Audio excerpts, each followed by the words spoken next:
Hey guys, welcome back to my lovely book fort. That's why we've deemed my library upstairs since I don't have any shelves. The entire room is pretty much aligned with books just like this. So it is basically a fort made out of books. So if you're new to my channel, this is called Under the Radar Books, and I am Brittany. And today I want to do a book haul because I can never stop buying books. So the first book that I got recently is Sister Mine by Nalo Hopkinson, and this is an African-American writer who does horror and science fiction, and I've been wanting to read her stuff forever. I have a couple of her other books, including a short story collection, but this one just sounds so incredible.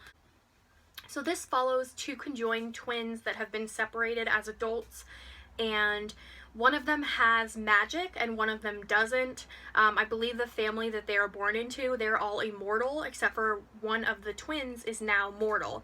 So it follows their struggles, and it just sounds so interesting. I really enjoy books with twins. I find twins very fascinating. I feel like they just have such an interesting connection.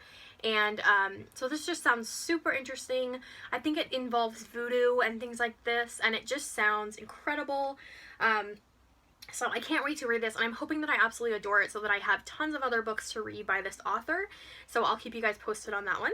Next up is a book called Paradise and Elsewhere, and this is a short story collection by Kathy Page. It has a really gorgeous cover, and it's really tiny. It says, Paradise and Elsewhere is a collection of dark fables at once familiar and entirely strange. Join the Orange Prize nominated Kathy Page as she notches a new path through the wild, lush, half fantastic and half real terrain of fairy tale and myth. So this sounds really awesome. I'm super excited to get to it. And like I said, lovely cover. I think it's gonna be right up my street. Next up is, just like everyone else in the world, I am super obsessed with the show Stranger Things on Netflix. So I have looked up a list of what books you should read once you finish the first season and you're dying for the next season to come out. So I recently went on that list and got a whole bunch of things. I can't remember the website, but if I can find it, I will link it down below if you guys are interested. So one of the biggest suggestions that I found on multiple sites was It by Stephen King. And hi, Mama. Hi, babe. You want to say hi? Okay. Here, sit with Mama for a minute. You say hi? Hi. They can't see you. Look in the camera. Say hi. Hi. Look. Charlie, look. Hi. Hi. Hi. Hi. Hi. Okay, so it was Stephen King, or it was It by Stephen King.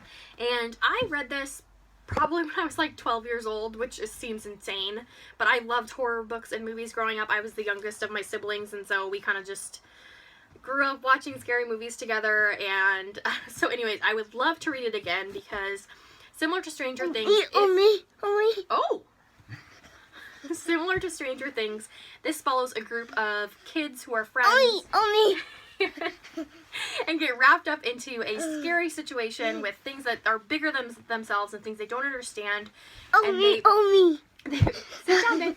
And they really have to step up and be mature and be adults and make their own decisions. And can you go play in your playroom, please? Okay. Go play. Go play. And the adults in this book are really just not even involved. But this follows this group of children when they have to defeat this creature as children, and then the creature actually ends up coming back when they're adults, and they all have to reunite and face this thing once again. So I am really excited to get to this. I would love to read this in October for Halloween. It is so giant, but I'm hoping that it'll be a quick read. I really enjoy Stephen King's writing, so I will keep you guys posted about this. If anybody wants to do a buddy read of this in October, let me know in the comments down below because I think that'd be really fun, and there's probably lots to discuss in here. So let me know if you'd be interested in doing something like that.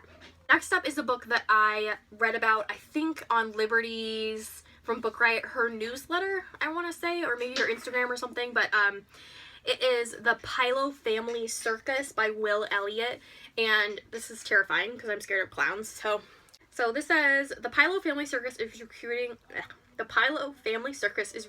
and whether he likes it or not, Jamie is auditioning. He never dreamed of running away to join the circus, but you just don't say no to a troupe of exuberantly sadistic clowns out headhunting. Darkly funny and gleefully macabre, the Pilo Family Circus follows Jamie's furious descent into a nightmare world of centuries-old carnival, where amid the acrobats, clowns, dwarves, freaks, and fortune tellers, you may lose more than just your way. So that sounds awesome and creepy. I love Circus books, so this would be another great contender for the Halloween season. And the last book that I want to talk about was actually sent to me by the publisher, and this was published by Faber, and it is one that I heard about, I think in the beginning of summer, and I emailed them right away because it just sounds really, really interesting. It is called Stallo by Stefan Sput. I don't know how to say the last name. S-P-J-U-T. It says, "Here be monsters?" ? It says, in the late 1970s, a young boy disappears from a summer cabin in the Swedish woods. His mother claims that he was abducted by a giant. The boy is never found. 25 years later, an old woman claims that a creature has been standing outside her house, observing her and her 5-year-old grandson for hours.